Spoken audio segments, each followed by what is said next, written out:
Kia ora, this is At a Loss, a podcast about living fully with grief.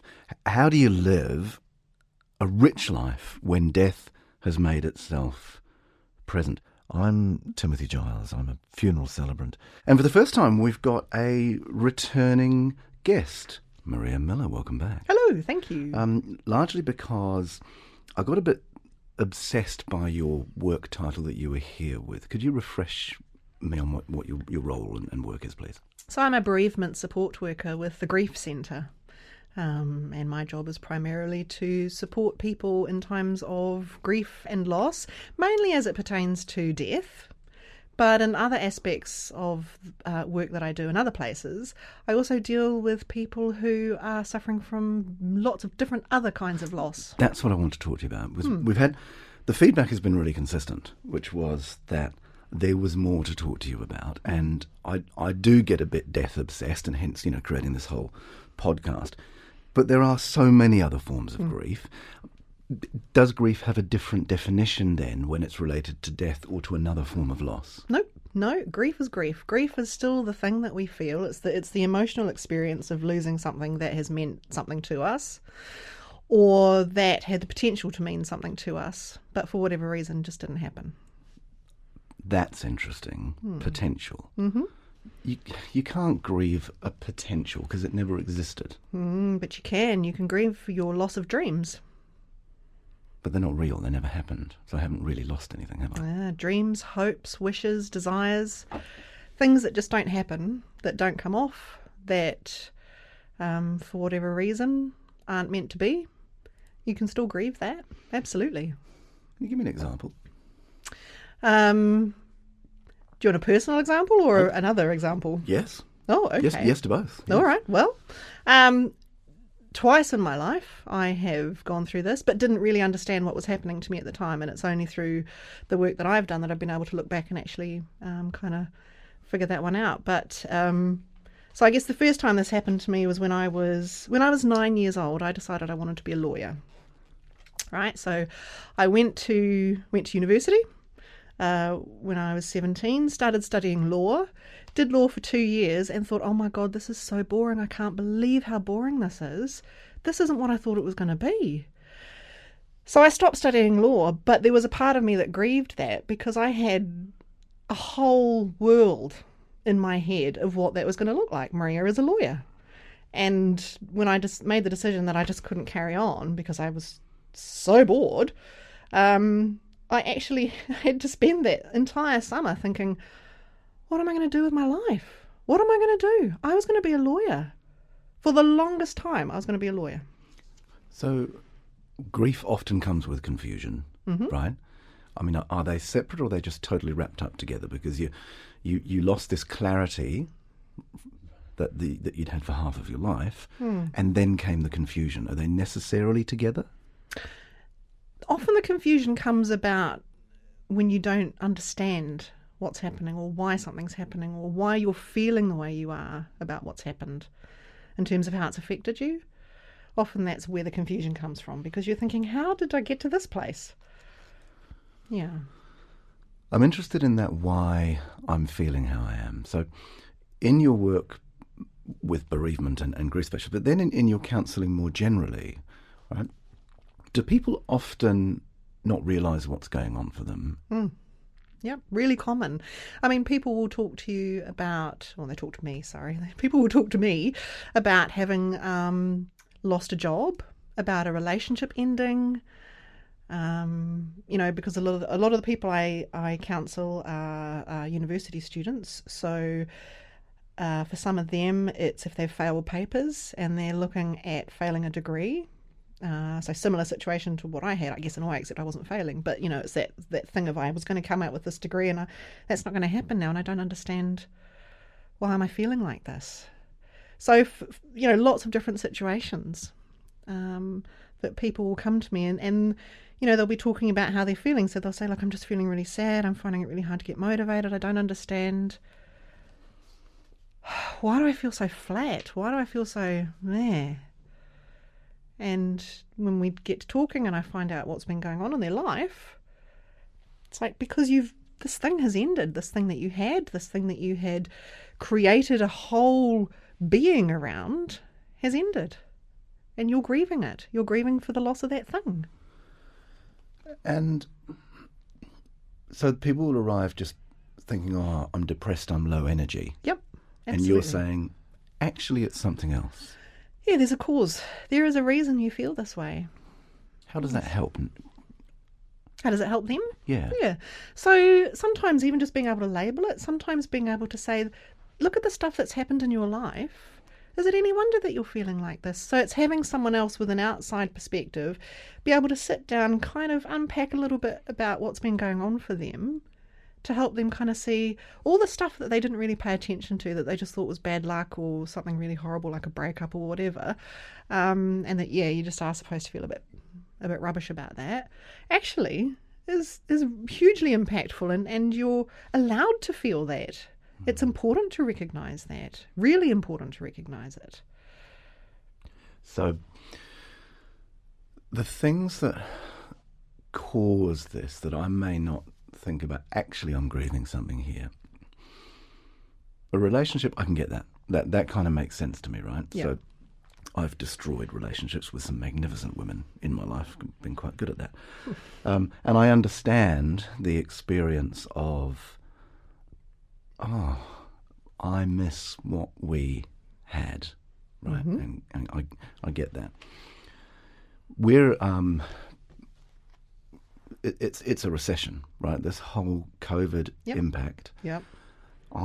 Every single day I log on to social media, and friends of mine are closing their businesses, losing their jobs. Just this morning, in fact, I nearly copied it and brought it in to you. It was a friend who just, his post said, redundancy, not wanted, unproductive, not needed, not valued.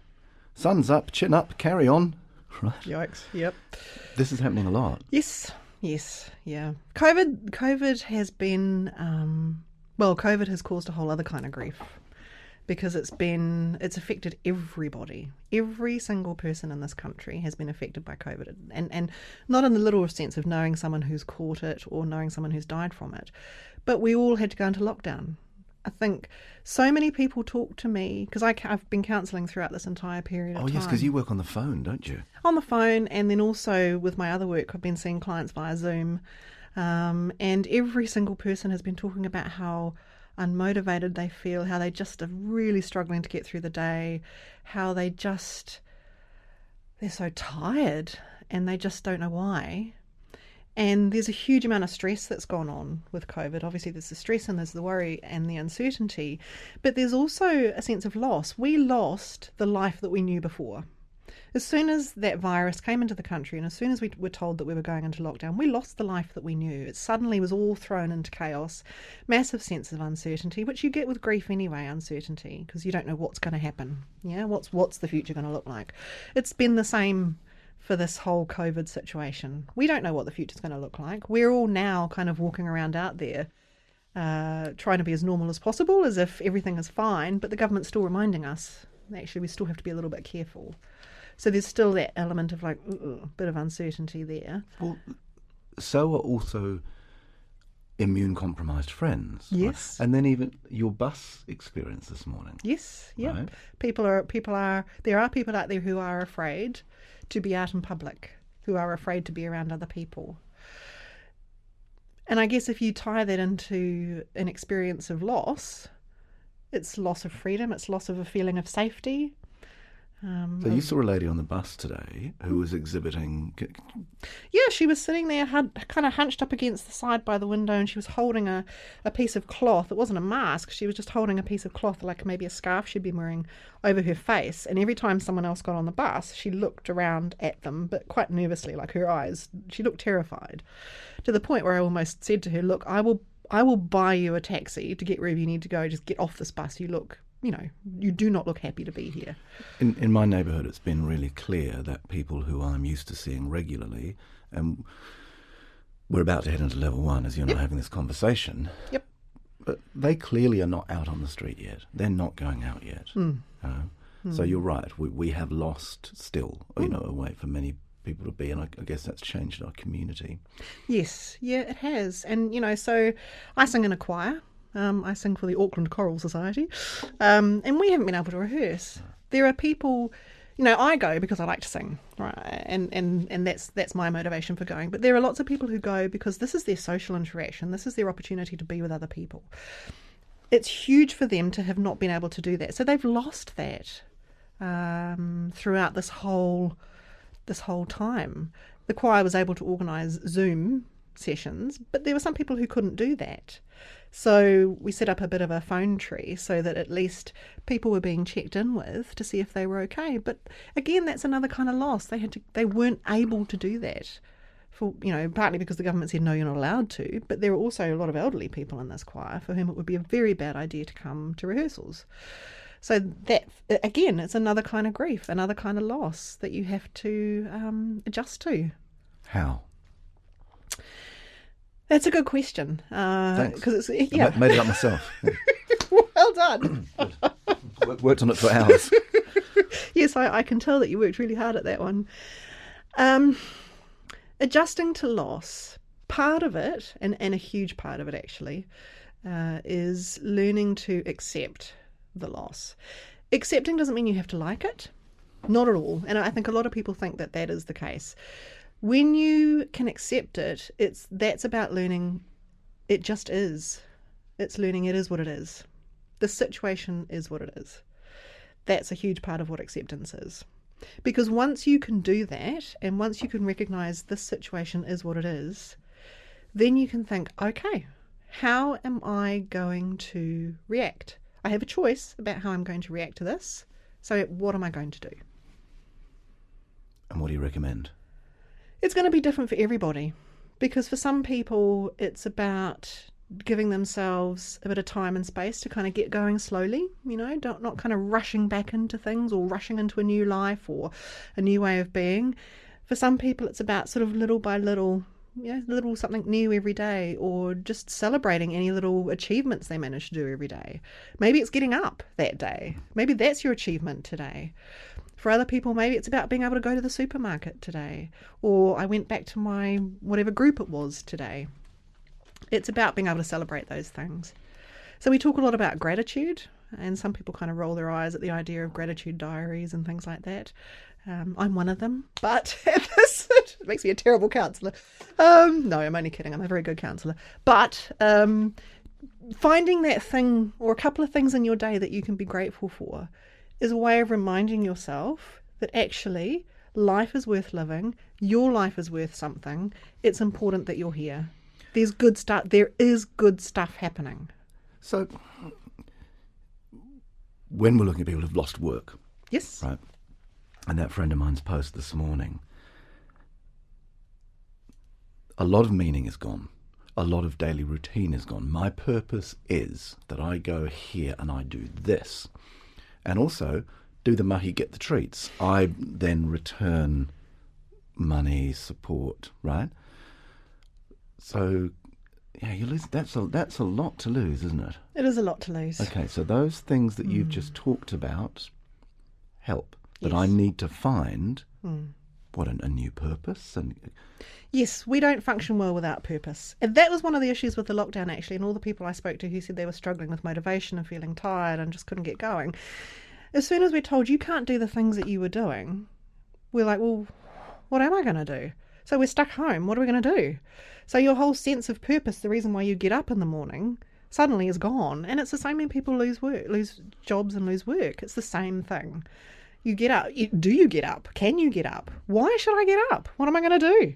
Go and sit in a lounge or what? So then it is about making a plan. Like, okay, what am I going to do today? And actually paying attention to it and taking it seriously and thinking about what will I do today? Yeah. And making a choice, an active choice. Rather than just letting things happen to you, it's about making an active choice to do something. Anything. when you talk about the acceptance, right, that I accept now that I'm unemployed, right, that my income has been devastated, my business is closed. I reckon that might take some time. You know, you talk about making a plan, and it's like, that feels quite hard, you know, and I'm sure many of us, and myself certainly among us, have had days when it's like, I'm not getting out of bed actually, right? And it didn't last forever, Yep. but it took some time. Yep, and it may well do, yeah. But that's okay. That's okay, as long as do you know where it becomes an issue is if you become stuck in that. If you become stuck and you can't get up and you can't move, you can't think, you can't do anything, that's when it really becomes an issue. But if you can make a decision to get out of bed, that's a start. Yeah, make a decision to have some breakfast. Make a decision to brush your teeth. One of the things I was talking to people about through COVID who were talking about having lost motivation, it was saying, well, what did you do today? So you came and you talked to me on Zoom. You made a decision to do that. Great. Good on you. You actively chose to do that. What else did you do today? Great. Good on you. You did some stuff. Because we take for granted all the little things we do in life, the little micro things we do in our lives, because that's just what we do. But one of the important things that helps with acceptance is actually also learning to live in the present moment. Because when we don't live in the present moment is when we get into trouble. When we think about the past and we think about what we've lost and what could have been and should have been, and then we think about the future and what am I going to do, and we worry, we lose sight of what we're actually doing right now and what's happening right now. So it's really important to actually, that's why kind of when your life becomes so overwhelming because of what you've lost or what you can't do, being able to just sort of think, right, what am I doing right now? What am I going to choose to do right now? I think I'm starting to understand a little bit here. When I've lost a relationship, when I've lost my work, the little things that you're talking about that you just do going about a day were incidental and not worthy of focus because they served what she and I would do for dinner for the weekend, and these little things made that possible, or it meant that I got to work on time, or I managed to organise things to complete that project, or my body was strong enough that I was able to finish that, whatever, right? And all of the preparatory little things in my life served that big purpose. When that's gone, I can kind of see now why the little things, so what's the point? Why does it matter? It matters because you are still a functioning human being. You are still a person. You're still an important person. And often when we lose our sense of purpose, we forget that. We think, well, why should I even be here anymore? What am I even contributing? What is even the point of me? And it's like, well, the point of you is because you're a human. You're here for a reason. And just because you don't necessarily know what that is right now, that's okay. Your purpose right now is to get through this day. And if that's what's going to help you, then that's what you need to do. And I'm there to help people see that and to recognise that and to sometimes figure out what is today going to look like. So often when I'm talking to someone on the phone, a bereaved person on the phone, and if I'm talking to them in the morning, one of the things I'll say to them is, so what's your plan for the rest of today? What's that look like for you? So that they feel like they're starting to think about what the day looks like. And even if they say, I'm probably just going to make some lunch and watch some telly, it's like, great, what are you going to watch? Yeah. Do you like that? Cool. Yeah. And what do you think? What about dinner? What do you think you might have for dinner? Have you thought about that yet? I'm creating shape on my day. Yeah. My language on this might be insensitive and inappropriate, which wouldn't be the first time. But I want to talk about some of the odd or the weird things that kind of throw people. A friend of mine was talking to me this week about he and his wife, when they sold the house that they'd lived in for decades, and they moved to a house they really love, right? They grieved. He said, we mourned our house. Come on. That's really mean of you. Did you actually say that? Of course. Jeez. Explain it. Is that legitimate? I mean, yes, it's hugely legitimate because it's not just a house. It's right. It's not just bricks and mortar. It's a home. It's all the memories. It's the life that you had in that place. That's what that place represents. It represents a point in your life. And even though they were so happy to be moving to the next place, they're having to say that part of our life is done now. But they chose that. Yes. And they were happy. That's okay. You can still feel sad for it because there's a part of you that's saying, I'm letting that bit go now. It will forever be a part of my life and it will forever be in my heart, but there's a new chapter coming, which is a little bit scary. So part of it's sort of like, oh, I don't know if I'm making the right decision, but yes, we are, so let's do it. Oh, I'm going to miss all the stuff we had there and all the times we had there. But there's new exciting stuff ahead too. It's a shame we don't film these, because as you're doing that, I see that your hands are going on one side of this is what was with the house, and then to the other side of, oh, but this is exciting and we're doing this now, right? Yeah, I use my hands quite a lot. But what that's illustrating to me is then that I might have two separate dynamic things going on in my life simultaneously, right? So now you've triggered in my memory a conversation with a much younger friend who, out of one relationship, had some time, met someone else in a new relationship, and then saying, really happy in that relationship, want to be that person, but going, I miss my other person, right? Well, is that allowed? Yeah. If you think about it, so every experience we have in life, whether it's going places, doing things, connecting with people, whatever it is, that will be forever a part of us. And sometimes we carry memories of people and places and things with a really warm, lovely feeling. And every now and then we might look back on it and we might miss it. And that's okay, because it takes us back to a time when, you know, we were really happy, or there was something about it that made us feel really good. And that's not to say that what we're in now doesn't make us feel good. But there's always going to be a little part of us that sometimes yearns for that time. So I can like chocolate and like cheese simultaneously. Yes, but I wouldn't recommend eating them together. You haven't been pregnant. I have 2 children. That's just disgusting. Chocolate and cheese. The last conversation for me then is I'm interested in sometimes the things that can derail a day or a week, or right, is triggers and feeling vulnerable. Have you got anything on that? Yeah. So when it comes to, well, now you see, when you think about different kinds of loss and things that can trigger you when you've had different kinds of loss, sometimes a trigger is actually not even having that loss recognised at all. So you've lost something and maybe you haven't recognised it yourself, and then maybe someone says something to you and you think, wow, yeah, I really do feel sad about that, or I really do have a strong emotional reaction to that. But you don't necessarily know why, because you haven't connected it to being any kind of loss. Or you feel it and you hide it because other people don't. Here's an example for me that springs to mind straight away in what you're saying. Yeah. And that's pets. And yes. I know you've got research Yes. on this, which we'll do in the future, right? Yeah. But people really mourn their pets. Oh, some people mourn their pets more than they mourn humans. But it's not kind of... It's not on the same scale of... No, not at all. In fact, my research will be looking at how we don't look at that in the workplace and allow people time to for bereavement leave when they lose an animal. There is no provision for it. Some workplaces are lenient and they might let you take, a personal day or whatever, but there is no provision for it whatsoever in the legislation. Almost certainly, I loved my pussycat, dog, alpaca, rabbit more than anyone. Yep.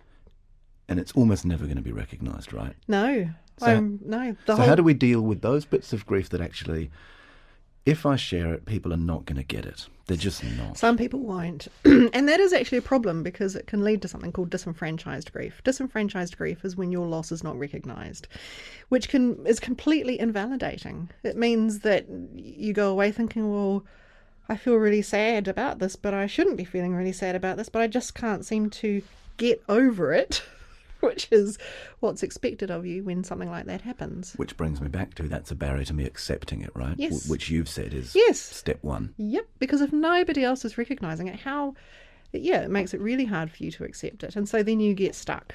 You get stuck in a place that's not good for you. Can be extremely bad for your health, actually, and your general well-being.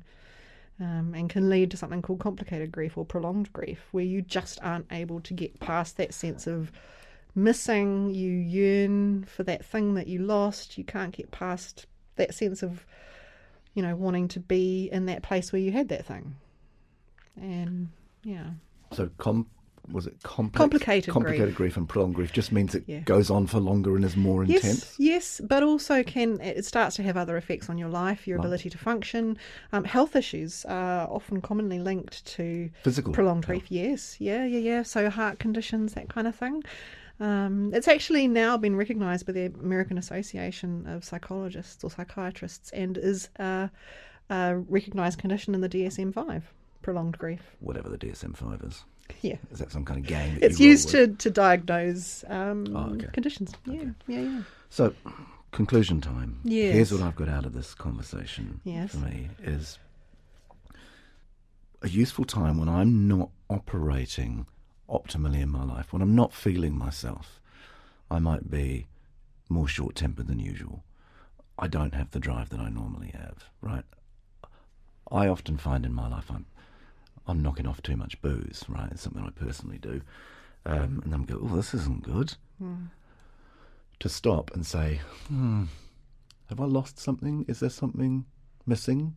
Something changed? It's going to help me possibly get back the healthy me that has me living well. Mm-hmm. Concluding comment from you, and thank you for all of this time that you've That's okay. taken on. You know, I do get death obsessed, and so to hear that there's this loss that's much richer in our life and a way through it. Yeah. Final comment from you for today. So I think my final comment would have to be is don't take the other losses for granted. They're just as important as any other kind of loss you might experience in your life. And when you think about death, for example, and you need to pay attention to it. And you need to think about what you need in that time while you're getting through that period of grief based on what you've lost. And also know that you will come out the other side. Yeah. Can't say when, but you will come out the other side.